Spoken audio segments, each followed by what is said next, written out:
کھا کے سو گئے. اتنی پریشان اپنے بچے کو تلاش کرتے کرتے سونگتی سونگتی آئی نا, تو اس نے سب کو سونگا اور سونگ کے اپنی سونڈ میں مروڑتی گئی سب کو. جب اس پہ آئی تو اس کو سونڈ پہ اٹھا کے اوپر بٹھا دیا اور اس کو اس کی اس منزل پہ پہنچایا جہاں یہ جانا چاہتا تھا. اماں نے فرمایا تھا بیٹا, اماں کو وجد کہاں سے آیا تھا, اماں کو کشف کہاں سے آیا تھا؟ انٹیوشن کہتے ہیں آپ. یا تو اماں نے فرمایا بیٹا اگر کبھی فاقہ بھوک ہو ہاتھی کا گوشت نہ کھانا.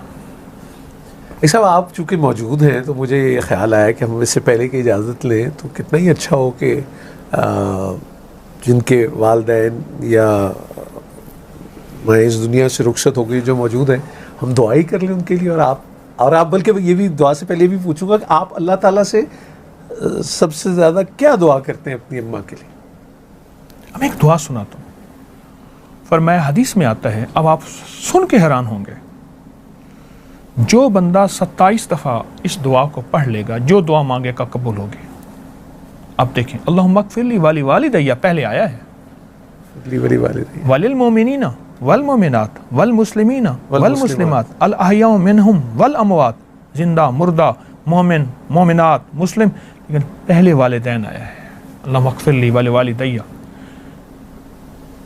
اور حدیث میں یہاں تک آیا ہے کہ جو یہ دعا پڑھے گا, اور پھر ربنا اغفر لی ولی والدیہ آپ ہر نماز میں بھی بالکل ٹھیک. اور فرمایا جو یہ دعا پڑھے گا اس کے ذریعے سے مخلوق کو رزق دیا جائے گا اور اس مستجاب الدعوات ہو جائے گا. مستجاب الدعوات یہ ہیں, بس یوں ہاتھ اٹھایا ہی نہیں. موسیٰ علیہ السلام نے اللہ سے عرض کیا کہ یا اللہ میرا جنت میں ساتھی کون ہوگا؟ اللہ پاک نے فرمایا بغداد کے فلاں محلے کی فلاں گلی کے فلاں گھر میں ایک کسائی ہے, وہ تیرا جنت میں ساتھی ہوگا. چل پڑے, سفر کرتے کرتے وہاں پہنچے تو کسائی کی دکان پہ پہنچے اور دکان کے بعد گھر پہنچ, اس کے ساتھ کہا میں تیرا مہمان ہونا چاہتا ہوں, پردیسی ہوں. گھر لے گیا تو اس نے گوشت رکھا, پکایا کیا. بوڑھی اماں تھی جو روئی کے گالی کی طرح تھی, اس کے منہ میں ڈالتا گیا.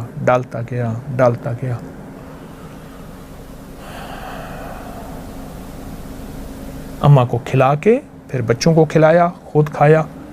اماں نے منہ سے کچھ بولا تو موسیٰ نے فرمایا یہ کیا کہتی؟ کہہ رہے اماں بوڑھی ہے, کہتی ہے ہر وقت تجھے اللہ جنت میں موسیٰ کا ساتھی بنائے. موسیٰ کہاں, میں کہاں؟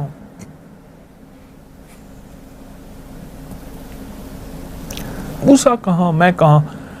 اماں بس بوڑھی ہے, دعائیں دے دیتی ہے. کہا تجھے مبارک ہو, میں موسیٰ ہوں اور رب کے انتخاب پہ آیا ہوں, تو ماں کی خدمت کرتا ہے, اس خدمت کی وجہ سے تجھے میں ڈھونڈتا خود پہنچا ہوں.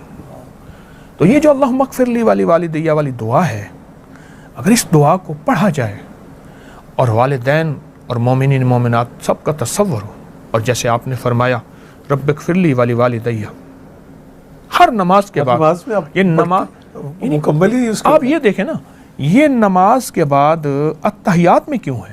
اس کی وجہ ہے کہ اتحیات نماز کی تکمیل ہے اور یہ اس کی سٹیمپ ہے, مکمل اور تصدیق. اللہ اکبر, یہ اس کی مہر ہے. میں بس آپ سے دعا کے لیے گزارش کروں گا. اور میں نے ماجی محترمہ بانو قدسیہ سے یہ سنا, انہوں نے کہا کہا بس بڑے ہونے کا ایک یہ نقصان ہے کہ ماں بھی گود سے اتار دیتی, یہ چھوٹے ہونے کی بڑی لاڈی ہے. اور یہ دعا فرما دیجیے. بسم اللہ. اللہم صلی علی محمد عبدک و رسولک وصلی علی المؤمنین والمؤمنات والمسلمین والمسلمات یا اول الاولین و یا آخر الآخرین یا ذی القوة المتین یا راحم المساکین یا ارحم الراحمین یا اکرم الاکرمین یا اجود الاجودین یا ذی الجلال والاکرام. اللہم اغفر لی وارحمنی وعافنی. اللہم اغفر لی والی والدیہ وللمؤمنین والمؤمنات والمسلمین والمسلمات الاحیاء منہم والاموات انک مجیب الدعوات نستغفرک ونتوب الیک. پروردگار عالم, جس طرح ہم یہاں جمع ہیں ایسے جنت میں جمع کر دے, خاتمہ ایمان پہ کر دے, اور جن کی مائیں ہیں ان کی آنکھوں میں محبت دے دے, الفت دے دے, ان کے بولوں میں نرمی. اے مولا اور جن کی اس دنیا سے رخصت ہو گئی ہیں ان ماؤں کو نہ بھولیں، ان کی قبروں کو نہ بھولیں، ان کو ہدیہ دینا نہ بھولیں۔ اللہ وہ گھڑی کیسی ہوگی جب موسیٰ علیہ السلام، جس کو قرآن میں موسیٰ فرمایا اور ان کا نام یوں خابص، اے اللہ وہ اپنی ماں کو کیسے محبت دیتے ہوں گے۔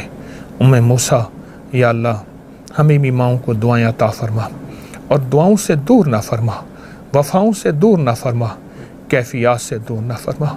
میرے آقا حج پہ تشریف لا رہے تھے، اماں کا مزار آیا، ابہا میں سارا لشکر وہیں رہ گیا اور میرے آقا کی 60 سال کے قریب عمر تھی، گھٹنوں میں سر دے کے جو روئے اماں کے مزار پر۔ ایک گندی مکھی ہوتی ہے وہ گندگی کو تلاش کرتی ہے، ایک شہد کی مکھی ہے وہ پھولوں کو تلاش کرتی ہے۔ قرآن پاک کی آیت ہے، میری زیر زبر کمزور ہو سکتی ہے، یہ آیت والدہ صاحبہ نظر بد کے لیے ملک میں تھا تو وہاں یہ آیت لکھی ہوئی تھی، دعائیں پیچھا کرتی ہیں، بد دعائیں پیچھا کرتی ہیں۔ اپنی کی ہوئی بندش وہ ہوتی ہے جس کو ہم بھول جاتے ہیں، کسی کا دل دکھایا اس کی بد دعائیں ہمارا تعاقب کر رہی ہیں۔ یہ میری اپنی کی ہوئی بندش۔ لوگوں کی شکایت بیان کرنا آسان ہے، اپنی اصلاح کرنا مشکل ہے، اور سب سے بہترین چیز اپنی اصلاح ہے کہ میں اس معاشرے کا حصہ ہوں نا، میں سارا دن اعتراض ہی کرتا رہوں، بادشاہوں پہ، وردیوں پہ، لوگوں پہ اعتراض ہی کرتا رہوں تو میری زندگی خود اعتراض کا مجموعہ بن جائے گی۔ میں لوگوں کی صفات پہ نظر رکھوں۔ بس ایک لفظ کہوں گا، ایک گندی مکھی ہوتی ہے وہ گندگی کو تلاش کرتی ہے، ایک شہد کی مکھی ہے وہ پھولوں کو تلاش کرتی ہے۔ تو میں دیکھوں کہ کیا میں لوگوں کے عیب ہی تلاش کرتا ہوں، بادشاہوں کے، عوام کے، وردیوں کے؟ نہیں، میرے دل میں لوگوں کی خوبیوں کا متلاشی بن جاؤں، وہ خوبیاں میرے اندر منتقل ہو جائیں گی۔ اچھا قبلہ صاحب، یہ بتائیے گا کہ ہم نے کہا کہ والدہ جو ہیں، جس طرح میں نے کہا کہ والدہ سے آپ کا بڑا پیار ہے، محبت ہے، مائیں جو ہیں وظیفے بچوں کو دیتی، بیٹا یہ پڑھا کرو، یہ رات کو سوتے ہوئے یہ پڑھ لیا کرو، آپ کی والدہ آپ کو کون سا کوئی ایسا وظیفہ یاد ہو کہ ماں جی کہتی بیٹا یہ پڑھا کرو؟ وَإِن يَكَادُ الَّذِينَ كَفَرُوا لَيَزْلِقُونَ بِأَبْصَارِهِمْ لَمَّا سَمِعُوا الذِّكْرَ وَيَقُولُونَ إِنَّهُ لَمَجْنُونٌ وَمَا هُوَ إِلَّا بِذِكْرٍ لِلْعَالَمِينَ۔ قرآن پاک کی آیت ہے، میری زیر زبر کمزور ہو سکتی ہے، اس کو دیکھ لیجئے گا۔ یہ آیت والدہ صاحبہ نظر بد کے لیے۔ اللہ اکبر۔ میں اس دن ایک ملک میں تھا تو وہاں یہ آیت لکھی ہوئی تھی، میں نے اس کا تصویر لی، میں کہا دیکھیں یہ آیت نظر بد کے لیے ہے۔ آج بھی یہ بندہ پڑھے گا اس آیت کو تو اس کو 7 بار پڑھ کے دم کر دیں، 11 بار پڑھ کے دم کر دیں اور اس کو لکھا ہوا دیکھیں تو یہ نظر بد کے لیے۔ ایک تو یہ ہوتا تھا، دوسرا والدہ صاحبہ فرماتی تھیں کہ سوتے ہوئے چارے کل بہت پڑھیں، اس کی تاکید کریں، اور ایک چیز خاص سخت تاکید فرماتی تھیں کہ سورۃ ملک ضرور پڑھیں، اور وہ اپنی قبر کے لیے فرماتی تھی، میں اپنی قبر کے لیے سورۃ ملک کے نصاب پڑھ رہی ہوں۔ اللہ، ایک نصاب 70 بار سورۃ ملک، روز جتنا پڑھ لے وہ لکھ لیتی تھی، فرماتی تھی میں اپنی قبر کے لیے نصاب پڑھ رہی ہوں، نصاب پڑھ رہی ہوں۔ سورۃ ملک بہت طاقتور چیز ہے۔ صحیح۔ قبلہ جی بتائیے گا کہ آپ کو پہلا وظیفہ کس نے اور کب دیا؟ ہماری نا محلے کی مسجد تھی، اندرون شہر کے ہم رہنے والے، محلے کی مسجد میں ایک بابا جی آتے تھے، ان کا نام تھا تایا جی احمد حسن، ٹھیک ہے، رانے تھے، بڑے جذباتی بابے تھے، جلالی بابے تھے، بڑے درویش تھے، میرے محسن ہیں، آج بھی ان کی اولاد ملتی ہے میری نظریں جھک جاتی ہیں، ان کی خدمت کرتا ہوں۔ تایا جی نے مجھے وہاں صبح آ کے نا وہ ایک کتاب پڑھتے تھے اور اس میں سے اچھی اچھی باتیں بتاتے تھے، تو انہوں نے صبح کی فجر کی نماز میں کتاب پڑھی تو اس میں لکھا تھا کہ جو بندہ اللہ اکبر پڑھتا ہے تو اس کو جنت میں اللہ ایک گھوڑا عطا فرمائیں گے، ایک درخت عطا فرمائیں گے، اس درخت کا اتنا سایہ ہوگا کہ 100 سال تک تیز رفتار گھوڑا دوڑتا رہے تو بھی اس کا سایہ ختم نہیں ہوگا۔ پھر سبحان اللہ کے فائدے بتائے، الحمدللہ کے فائدے بتائے۔ یہ 55 میں سب سے پہلے گھر کے بعد تایا جی، تایا جی کے بعد پھر میرے شیخ، میرے مرشد، انہوں نے وظائف، یعنی سب سے پہلا وظیفہ اماں رحمۃ اللہ علیہ اور پھر تایا جی۔